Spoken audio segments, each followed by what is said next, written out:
नमस्कार, मैं हूं श्वेता सिंह और आप देख रहे हैं आज तक। हम इस समय उस जगह पर मौजूद हैं जहां से नक्सल शब्द की शुरुआत हुई, जहां से नक्सलवाद की शुरुआत हुई, उस विचारधारा की शुरुआत हुई। ये पश्चिम बंगाल का नक्सलबाड़ी गांव है। हाँ, परिस्थितियां आज बहुत बदल चुकी हैं, लेकिन क्या विचार भी बदले हैं? आज हम समूचे उत्तर बंगाल को देखेंगे, वहां की सोच को टटोलेंगे, राजनीतिक विचारधारा को समझने का प्रयास करेंगे। क्योंकि देखिए, ये जिस जगह पर हम मौजूद हैं, ये 1967 की याद दिलाता है। संकेतों के हिसाब से हम यहाँ की राजनीति को अगर देखें, चाहे लेनिन हो, स्टालिन हो, माओ त्से तुंग हो, या फिर 1967 के उस सशस्त्र आंदोलन के अगुआ चारू मजूमदार, कानू सान्याल, इन नामों की बात हो, या फिर उस खूनी संघर्ष की बात हो जिसके लिए 1967 जाना जाता है, आज की राजनीति में, आज के दौर में उसकी कोई जगह नहीं है। लेकिन क्या लोगों के मन में वो बातें हैं? और यहाँ की राजनीति समूचे पश्चिम बंगाल के लिए क्या संकेत दे रही है? इसी पर देखिए श्वेत पत्र।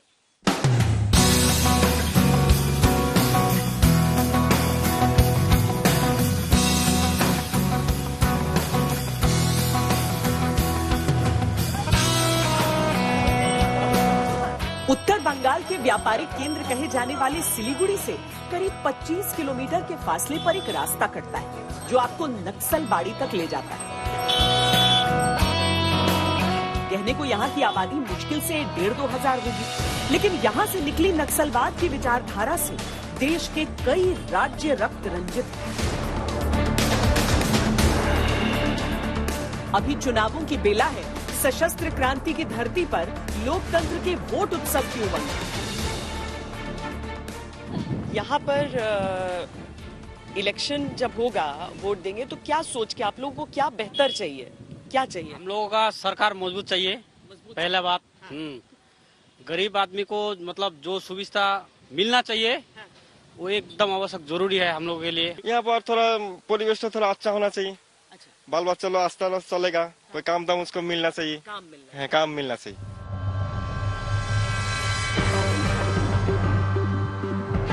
नक्सलबाड़ी उत्तर बंगाल की सियासत की वो धुरी है जिस पर पूरे बंगाल की राजनीति घूमती है। टीएमसी को तीसरी बार विधानसभा जीतने में कोई जोखिम लग रहा है तो वो उत्तर बंगाल के मिजाज की वजह से, और अगर बीजेपी पहली बार सत्ता में आने के सपने संजो रही है तो वो भी इस क्षेत्र के मिजाज की वजह से ही। दरअसल वो जमीन जहां हम खड़े हैं वो प्रतीक है पूरे बंगाल, या कम से कम उत्तर बंगाल के लाल से भगवा होने की, यानी बंगाल की बदलती राजनीति का सबसे मजबूत गढ़। ये दीदी कहां से लड़ोगी? उन्होंने कहा उत्तर बंगाल के अलावे कहां से भी लड़ा दो, उत्तर बंगाल वाले मुझे नहीं जिताने वाले हैं। आदरणीय दीदी, ओ दीदी,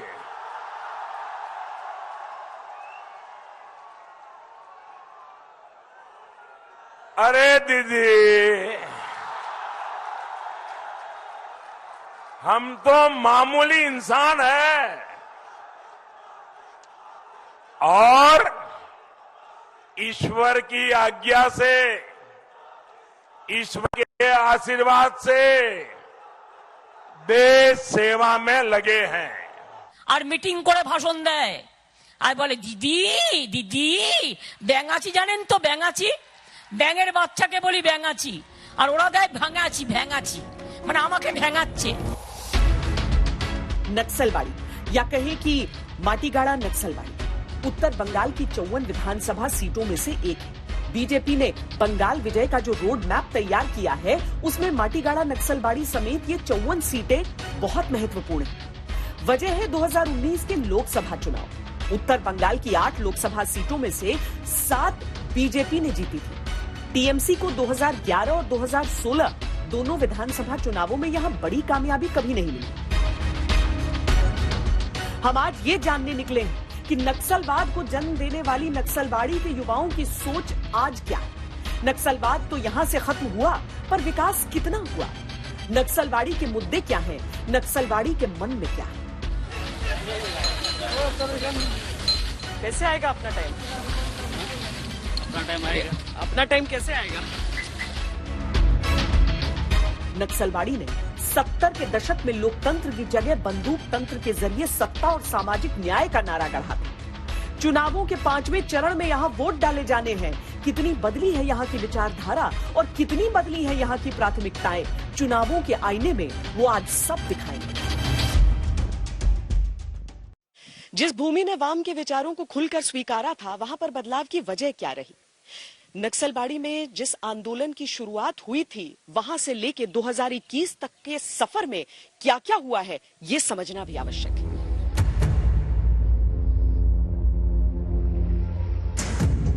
एक्चुअली में नक्सलेट का शुरुआत यहीं से हुआ था, नक्सलबाड़ी से। अभी यहाँ पर मारदंगा होता है कि नहीं होता?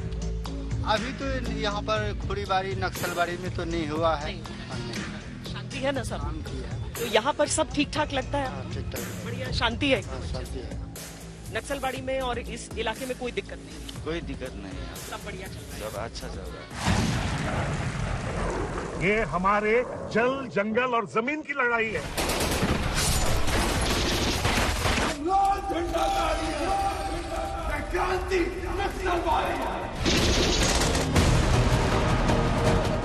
नक्सलबाड़ी की कहानी पश्चिम बंगाल के हिंसक आंदोलनों के इतिहास में दर्ज है, लेकिन उस कहानी के कई कथानक आज भी नक्सलबाड़ी में घूमते मिल जाते हैं। किसी ने खुद बंदूक उठाई थी, किसी ने अपने बुजुर्गों से रक्तपात की कहानियां सुनी।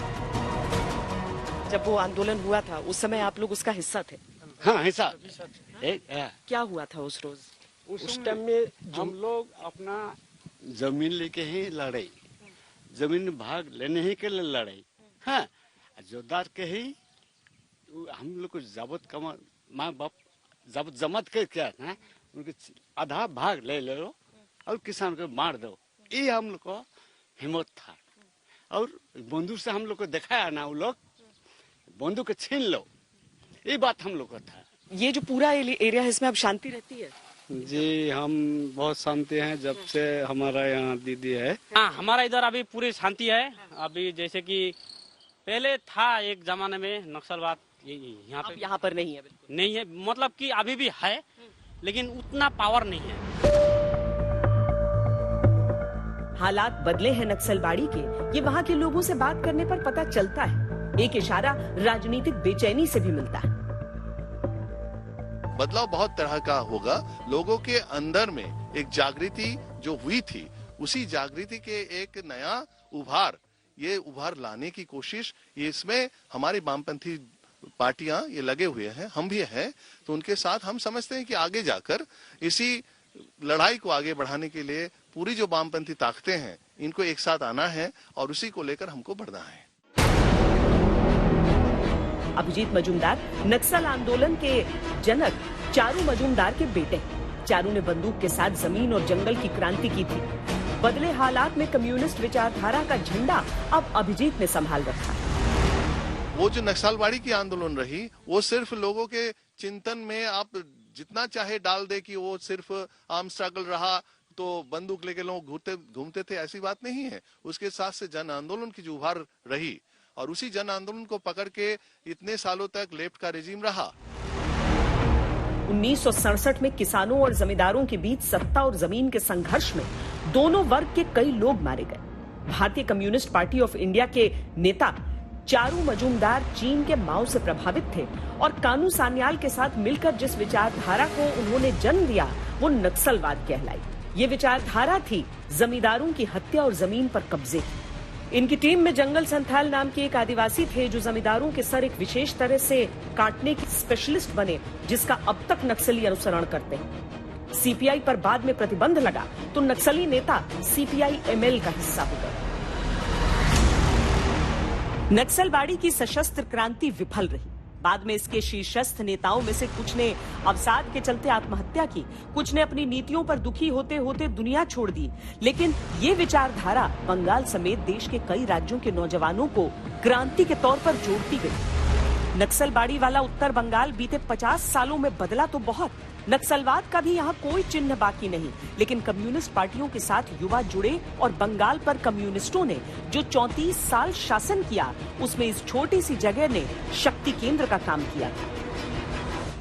चूंकि एक असंतोष था, असंतोष इस बात से था कि आजादी मिल गई है, लेकिन अभी हमें आजादी की वजह से जो खुशहाली हासिल होनी चाहिए वो नहीं मिल रही। एक सोशलिस्टिक माइंडसेट था उस समय के युवाओं के दिमाग में, जिनको लगता था कि अब जमींदारों का, इजारेदारों का, राजाओं का, भूमिपतियों का समय खत्म हो रहा है।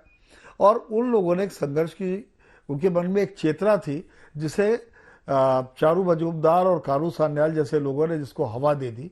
और मैंने जैसे पहले कहा कि इलाहाबाद शहर में 71, 72, 73 में जब मैं प्राइमरी स्कूल में पढ़ा करता था तो तब नारे लिखे हुए थे, तोमार बाड़ी, आमार बाड़ी, नौक्षल बाड़ी। तो वो एक आंदोलन इस तरह से धीमे धीमे फैल गया, क्योंकि मुद्दे वही थे, शोषक बनाम शोषित के।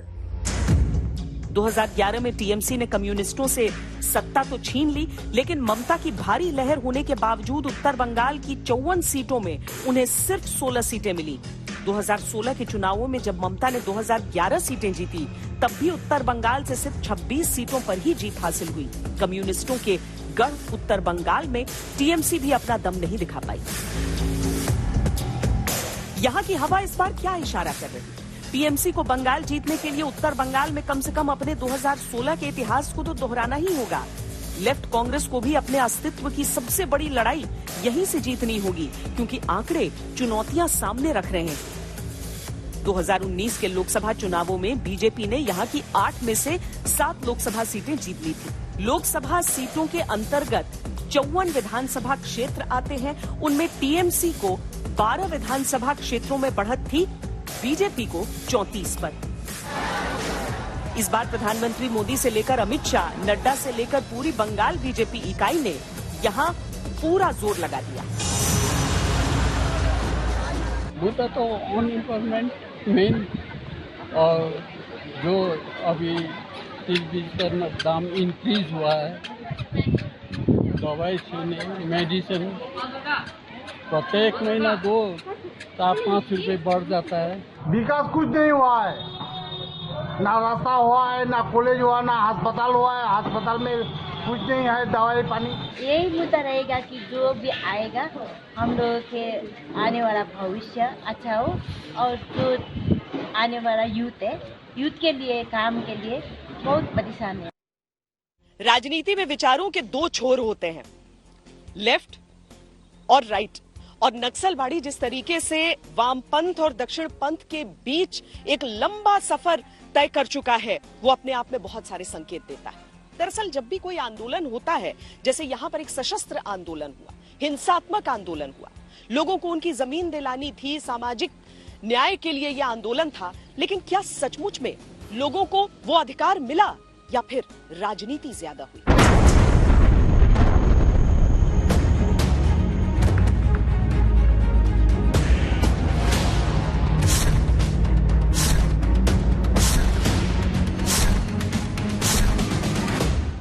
आपका है खेत?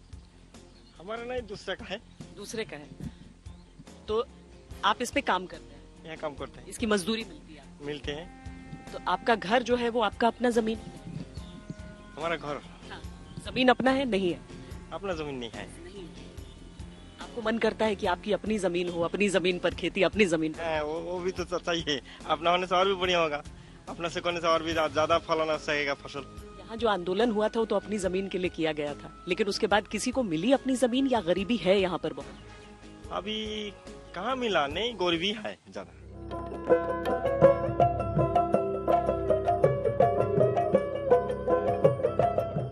नक्सलबाड़ी में ऐसे बहुत से लोग हैं जिन्होंने एक उम्र यहीं की गलियों और सड़कों पे गुजारी है।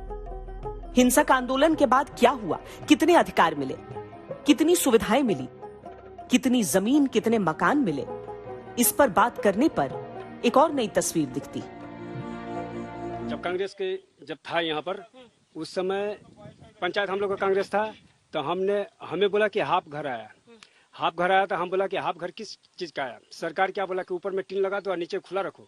क्या नीचे में चारों बगल से बेड़ा लगा दे, ऊपर खुला रखने के लिए बोला। हाफ घर का मतलब क्या होता है? देना है तो फुल दीजिए, नहीं देना है तो रिटर्न जाइए। उसके बाद में हम भेज दिया। एक समय ऐसा था कि ये सीपीएम को जो राज था, यदि हार जाता तो रात में सोने नहीं सकते, पत्थर किधर से किसका कपार फूटेगा नहीं फूटेगा कोई गारंटी नहीं। किसी के ऊपर भी, कोई भी पब्लिक हो, बच्चा हो, कोई मतलब नहीं। अब जैसे ऐसे लोगों से विचारधारा की बात की जाती है, तो वो बंगाल की बदलती तस्वीर का एक रंग दिखा जाती है। अब लगता है कि इस माहौल में कि जैसा हम देख रहे हैं पोजीशन, इस माहौल में यदि मोदी जी नहीं आया यहाँ, यदि बीजेपी की सरकार नहीं आया तो बहुत बुरा अवस्था है। हम इतना ही जानते हैं कि भगवान कमल फूल में खिलता है, ठीक है ना। और दूसरा नंबर क्या, जो हमको यदि गला भी काट का कर देना फिर भी हम डरते नहीं है, क्योंकि एक दिन तो मरना ही है। लेकिन हम बीजेपी करते हैं, अब करेंगे जब तक मेरा सांस चलेगा। हालांकि बीजेपी जिस वेग से बंगाल में आई और जगह बनाई है, उससे राजनीतिक विचारधाराओं के पास विकल्प या तो बढ़े हैं या और भी पक्के हुए हैं। तटस्थ की भूमिका का सवाल कम से कम उत्तर बंगाल में देखने को नहीं मिलता। हम लोग ये बंगाल के जो बासी लोग हैं, यहाँ के जो लोग हैं, और इतने अच्छे हैं यहाँ के, कोई हिंदू नहीं, कोई मुस्लिम नहीं, सारे भाई भाई है। हिंदू, मुस्लिम, सिख, ईसाई सारे भाई भाई है। ये हमारे है और हम लोग दीदी से संतुष्ट है। एक्चुअली में दीदी हमारा सीएम, अगले भी हम लोग चाहते हैं कि अगला सीएम हमारा दीदी बने। नक्सलबाड़ी के लोग राजनीति के उबाल को भी अच्छी तरह महसूस कर रहे हैं। आप लोग का यहाँ पर दुकान है? जी जी। कैसा चलता है काम वगैरह यहाँ पे? यहाँ पे तो अभी बॉर्डर टाइट होने के कारण अभी बहुत मतलब दिक्कत हो रहा है। वैसे कोरोना से पहले? कोरोना से पहले तब सही था, सब ठीक था। तो वोट देने जब आप लोग जाते हैं तो क्या सोच के, मतलब क्या बेहतर चाहिए अपनी जिंदगी में? अपनी सरकार अच्छा होना चाहिए। सरकार अच्छा होना, सरकार अच्छा, मजबूत सरकार होना चाहिए। मजबूत सरकार होना चाहिए। यहाँ पर स्कूल वगैरह सब है? सब है, सब है, सब अच्छे से, सब अच्छे जाए, मतलब कोई दिक्कत नहीं है? कोई दिक्कत नहीं है, क्योंकि आप लोग लोकसभा अलग चूज करते हैं ना और विधानसभा अलग, तो लगता है कि लोग अब दूसरी सोच की तरफ जाते हैं। जी, जा रहे हैं अभी, दूसरी सोच की तरफ जा रहे हैं।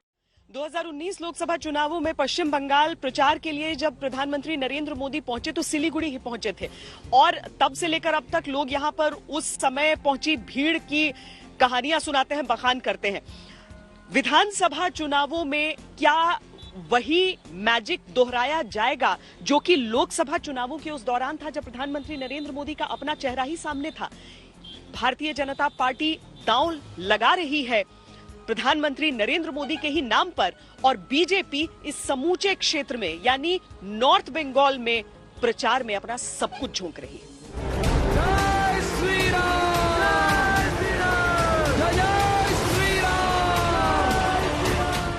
दशकों की सियासत में बंगाल की सत्ता का हस्तांतरण कांग्रेस से लेफ्ट, लेफ्ट से टीएमसी के बीच हुआ।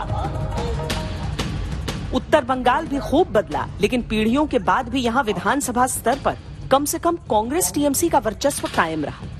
बीजेपी इस बार एक नए प्लेयर की तरह यहाँ अपने पांव जमाने की कोशिश कर रही। नक्सलबाड़ी ट्रेलर है उत्तर बंगाल का। लोकसभा में हमने देखा कि सबने बीजेपी को चुन लिया, वैसे सरकार तृणमूल की है।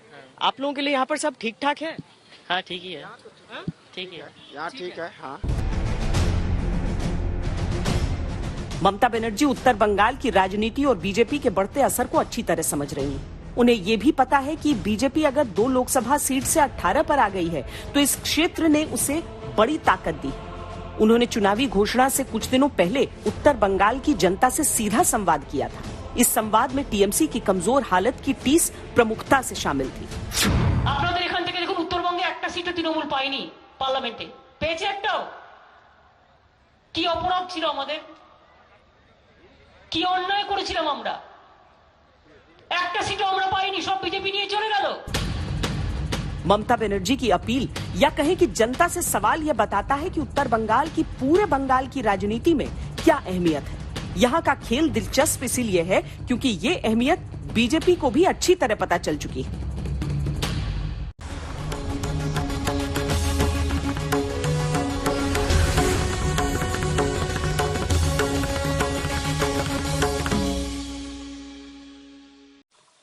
नक्सलबाड़ी से जो हिंसक क्रांति की विचारधारा निकली, उसने पश्चिम बंगाल की राजनीति की पूरी तस्वीर को बदल कर रख दिया। लेकिन एक तस्वीर का वो पहलू है जो 2016 विधानसभा चुनावों तक रहा, और तस्वीर का दूसरा हिस्सा है वो जो 2019 के लोकसभा परिणामों से सामने आया। हम उसके बारे में आपको बताएंगे, लेकिन आपको पहले समझाते हैं कि कैसे नक्सलबाड़ी राजनीति का केंद्र बन गया।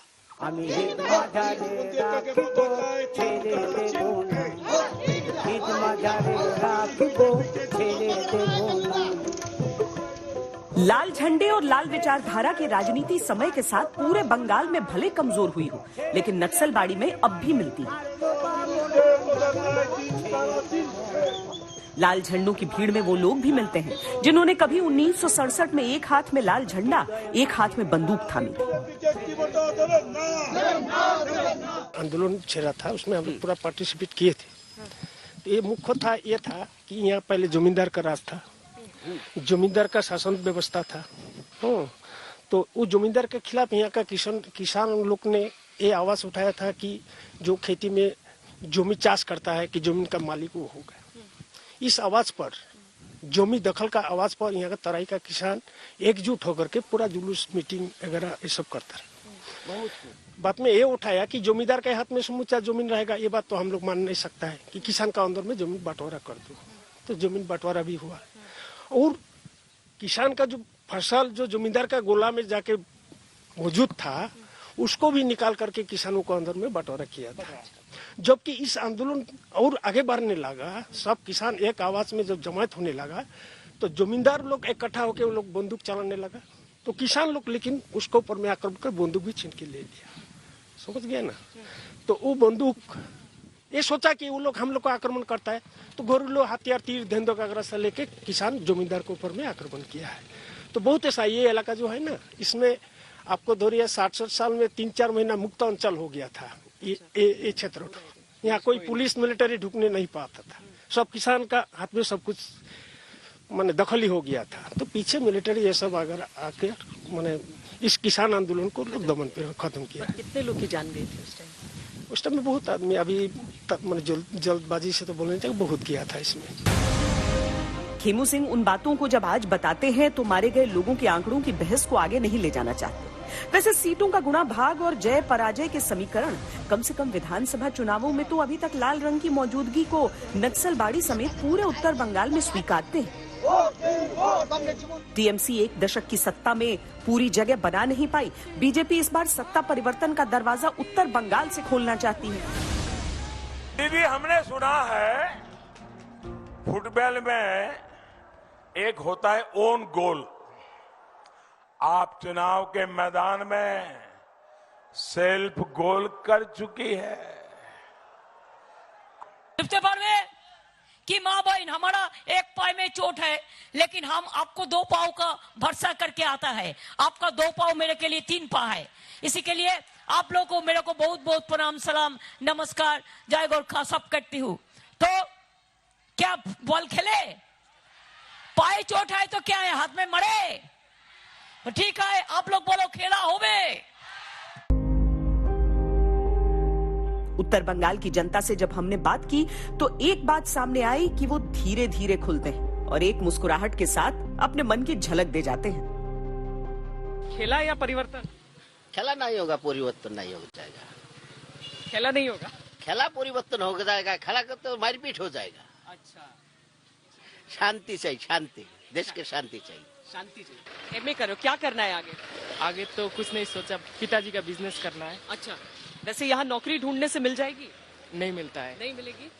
जब वोट करने जाते हैं तो क्या सोच कर जाओगे कि क्या बेहतर चाहिए लाइफ में? विकास चाहिए। विकास चाहिए है, हुआ है अभी कि नहीं हुआ है? इधर तो नहीं हुआ है। नहीं हुआ। मैनो का माथा के लोग घूमता। ये बदला हुआ नया बंगाल है जो उत्तर बंगाल की खिड़की से झांक रहा है। यहाँ पार्टियों और उनकी विचारधारा से ज्यादा, यहाँ तक कि नेताओं से भी ज्यादा लोगों को अपने मुद्दों से प्यार है। वो सरकार मुद्दों को समझने वाले की चाहते हैं। नक्सलबाड़ी समेत पूरे बंगाल ने उस हिंसा से किनारा कर लिया। राजनीतिक परिदृश्य पश्चिम बंगाल का 2011 में बदला तो नक्सलवाद की विचारधारा और भी टूटी। कम्युनिस्ट विचारधारा जैसे जैसे शेष पश्चिम बंगाल में कमजोर पड़ती गई, नक्सल आतंकवाद पश्चिम बंगाल से सिमटता चला गया। 2011 में नक्सली नेता किशन जी को पुलिस ने मार गिराया। तब से बचा खुचा नक्सलवाद भी बंगाल से खत्म होता गया। सीआरपीएफ कोबरा कमांडोज ने इसमें बड़ी भूमिका निभाई। उस टाइम पे तो यूथ को बहुत इन्फ्लुएंस किए थे, और जब बंगाल में खत्म हुआ ये मूवमेंट तब ये बिहार में स्प्रेड किया, फिर दूसरी जगहों पे स्प्रेड हो गया और आज भी चल रहा है। आप देख ही रहे, अब रिसेंटली खबर में आया है कि नक्सल्स अटैक कर दिए, लेकिन इस सब का बेस था वो नक्सलबाड़ी। जब ममता बनर्जी पावर में आई तब भी किशन दा करके एक बहुत बड़े नक्सल लीडर थे, और उन्होंने ममता बनर्जी पावर में आने के बाद ही उनका इनकाउंटर हो गया था। तो बंगाल में भी अभी भी इसका असर था। ऐसा नहीं कि पूरा ही खत्म हो गया था बंगाल से मूवमेंट, बट ओरिजिनल जो मूवमेंट था वो खत्म हो गया था। कभी कभी कोई नाम अचानक उभर आता है तो नक्सलवाद कहिए या माओवाद, उसके पुराने पन्ने खुलने लगते हैं। इन्हीं चुनावों के माहौल में एनआईए ने छत्रधर महतो नाम के एक टीएमसी नेता को गिरफ्तार किया। उस पर आरोप है कि 2009 में देश को हिला देने वाले राजधानी एक्सप्रेस अपहरण कांड का वो मास्टरमाइंड है। ये बात ये इशारा भी करती है कि सियासत ने एक गलियारा शायद अब भी खुला छोड़ रखा है, जहां संदिग्ध माओवादी चोला बदल सकते हैं। नक्सलबाड़ी से बढ़ते हुए उत्तर बंगाल का एक सिरा नेपाल से जुड़ता है। यहाँ वो लोग भी मिलते हैं जो चुनावों के इस माहौल में ये उम्मीद लगाए बैठे हैं कि अपना टाइम आएगा। अपना टाइम कैसे आएगा? कैसे आएगा अपना टाइम? बॉर्डर खुलने से ना टाइम आएगा। बॉर्डर तो बंद है। अच्छा, बॉर्डर बंद है लेकिन लोग तो आ जा रहे हैं। लोग तो ऐसा नहीं चल रहे हैं ना अभी। और बेहतर होना चाहिए। और बेहतर होना चाहिए। क्या काम नहीं ठीक? क्या करते? काम तो ठीक नहीं, हमारा काम दूसरा था, अभी दूसरा काम करना पड़ा। क्या कर रहे थे? क्या कर रहे थे? पहले जूस बिक्री कर रहा था, अभी तो कुल्ली काम कर रहे हैं। अच्छा, लॉकडाउन की वजह से? हाँ, बॉर्डर बंद है, उधर आदमी जाना आना नहीं है। उधर नेपाल में ही था दुकान। हाँ। अब उधर करने नहीं दे रहा। हम इस समय भारत नेपाल सीमा पर खड़े हैं। पैदल आवाजाही दोनों ओर से बिना बाधा के हो सकती है। लोग इस तरफ से उस ओर जाते हैं और नेपाल से लोग इस ओर आ सकते हैं। लेकिन इन सारी चीजों के बीच आप ये समझिए कि उत्तर बंगाल की आकांक्षाएं, उत्तर बंगाल की परिस्थितियां बाकी के पश्चिम बंगाल से किस तरीके से अलग होती हैं और यहाँ के वोटर किस तरह की सोच रखते हैं। और बेहतर कुछ चाहिए होता है। और बेहतर कि यहाँ व्यवस्था तो यही है, बॉर्डर है, बॉर्डर में थोड़ा और व्यवस्था होना चाहिए। यहाँ व्यवस्था नहीं है। सरकार हमारी तरफ से कोशिश करिए बॉर्डर खोल दे तो बहुत अच्छा होगा। हमारे यहाँ का टोटल बिजनेस एकदम बहुत नुकसान में चल रहा है, सबका बिजनेस नुकसान चल रहा है। भारत नेपाल को जोड़ने वाले उत्तर बंगाल के इस सिरे पर बड़ी संख्या में यूपी, बिहार और अन्य प्रांतों के गैर बांग्ला भाषी रहते हैं। रोटी रोजगार के लिए वो कड़ी मशक्कत करते हैं। कोविड के चलते मुश्किलें आई हैं, लेकिन उतनी ही उम्मीदें भी जगी हैं और ये उम्मीदें वोटों में भी बदलेंगी। यहाँ पे नक्सलबाड़ी रहते हैं आप, काम क्या करते हैं? गाड़ी चलाते हैं। अच्छा, ड्राइविंग करते हैं। यहाँ पे सब ठीक चलता है? चल रहा है, पहले का इधर बाजार नहीं है, अभी नेपाल बॉर्डर सील है। बॉर्डर खुलने से हम लोग अच्छा हुआ, कमाने बाजार बहुत मंदा चल रहा है। अभी ऐसा लेबर लोग है उस पार इस पार करता है, वो लोग भी अभी बैठा है, करा है अभी बॉर्डर। माहौल ठीक है, मतलब कानून वगैरह व्यवस्था ठीक है? ठीक है, ठीक है। पूरे उत्तर बंगाल को दो हिस्सों में बांटा जा सकता है। एक वो जो नॉर्थ ईस्ट की सीमाओं से लगता है, इसमें कालिम्पोंग, दार्जिलिंग, अलीपुरद्वार, कूच बिहार और जलपाईगुड़ी आते हैं। दूसरा हिस्सा डाउन नॉर्थ, जिसमें मालदा नॉर्थ, मालदा साउथ, उत्तरी दिनाजपुर और दक्षिणी दिनाजपुर आते हैं। इन क्षेत्रों में कुछ सीटें मुस्लिम बाहुल्य हैं, जहां टीएमसी, फुरफुरा शरीफ के पीरजादा, कांग्रेस लेफ्ट गठबंधन ने माहौल गर्म कर रखा है। ओवैसी की भी बंगाल चुनाव में एंट्री हो चुकी है, तो खेल दिलचस्प है। मुस्लिम राजनीति का असर जरूर है, लेकिन राजवंशी, आदिवासी और गोरखा मुख्यतः विधानसभा में उत्तर बंगाल का भविष्य तय करते हैं। राजवंशी और आदिवासी समाज के लोगों की संख्या उत्तर बंगाल में 50 से 65 लाख तक है। बीजेपी ने यहाँ खूब मेहनत की है। बीजेपी की रैलियों में बीजेपी के झंडों के साथ जो पीले रंग के झंडे लहराते हैं, वो राजवंशी समाज की शान के प्रतीक हैं। आप लोग ये राजवंशी समुदाय वाले? हाँ, राजवंशी है। राजवंशी समुदाय वाले। तो राजवंशी आप कह रहे हैं कि पीएम के साथ हैं? हाँ, पीएम के साथ, बीजेपी के साथ है। बीजेपी के साथ है। राजवंशी समाज की अहमियत इतनी है कि गृह मंत्री अमित शाह ने अपनी घोषणाओं में कहा कि पश्चिम बंगाल में सरकार बनने पर पैरामिलिट्री फोर्सेज में एक नारायणी सेना के नाम पर सीएपीएफ बटालियन का निर्माण किया जाएगा। नॉर्थ जोन की सीएपीएफ बटालियन का नाम चिलारॉय बटालियन रखा जाएगा, जो कि राजवंशियों के राजा नर नारायण के छोटे भाई थे। राजवंशियों के राजा पंजानन ठाकुर के जन्म स्थान को भी स्मारक बनाया जाएगा। वैसे यहाँ ये भी बताते चलें कि ममता बनर्जी भी यहाँ इस तरह की घोषणाएं कर चुकी हैं। राजवंशियों के लिए कूच बिहार में नारायणी पुलिस, हिल्स में गुरखा पुलिस और आदिवासी इलाकों में जंगल महल बटालियन। नारायणी पहचान को लेकर राजवंशी समाज लंबे समय से संघर्ष करता रहा है। इसी तरह गुरखा समाज के करीब 15 से 20 लाख लोग उत्तर बंगाल के पहाड़ी इलाकों में रहते हैं। ममता बनर्जी गोरखा समाज को अपनी ओर करने के लिए गोरखा जन मुक्ति मोर्चा के नेता बिमल गुरुंग को भी टीएमसी से जोड़ चुकी है। ये वही गुरुंग है जिनको साथ लेकर बीजेपी ने दार्जिलिंग सीट जीत ली थी। लेकिन क्या बाकी गोरखा समाज के लोग बिमल के साथ हैं? इस बात पर पहाड़ी क्षेत्रों के नतीजे निर्भर होंगे। गोरखा अपने वासभूमि की लड़ाई लड़ रहे, बार बार गोरखाओं को दमन करके जो सरकार अभी तक टिका हुआ है, अभी थोड़ा किसी ने नहीं सुना। आपको लगता है पीएम ने अगर ये टोपी लगाई है तो वो एक संदेश दे रहे हैं? हाँ, तो ये तो बहुत बड़ा संदेश है कि नरेंद्र मोदी जी हमारा ये सपना को जरूर पूरा करेगा। उत्तर बंगाल निर्णायक होने वाला है और इसीलिए सारी राजनीतिक पार्टियां अपनी पूरी ताकत झोंक रही हैं। यहाँ के जो चाय बागान है, वहां से जो चाय निकलती है वो सिर्फ हिंदुस्तान में नहीं बल्कि दुनिया के कोने कोने तक मशहूर है। लेकिन क्या उस अनुपात में इनकी जिंदगी भी बेहतर है? जिस तरह असम में एक बहुत बड़ा मुद्दा है, उसी तरीके से खासकर पश्चिम बंगाल का जो उत्तरी हिस्सा है, यहाँ पर जो तमाम सीटें आती हैं, वहां पर भी ये एक बहुत बड़ा चुनावी मुद्दा है।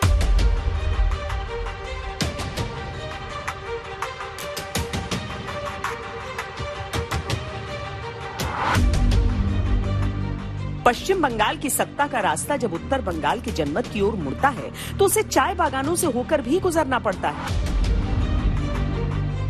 कोई भी दल उत्तर बंगाल का संपूर्ण विजेता तब तक नहीं हो सकता जब तक उसे इन बागानों के कर्मयोगियों से वोट वरदान न मिले। कितना टाका मिलता है? 202 रुपया। मिलना चाहिए ज्यादा? मिलना चाहिए जो। कितना चाहिए? मतलब इससे काम हो जाता है?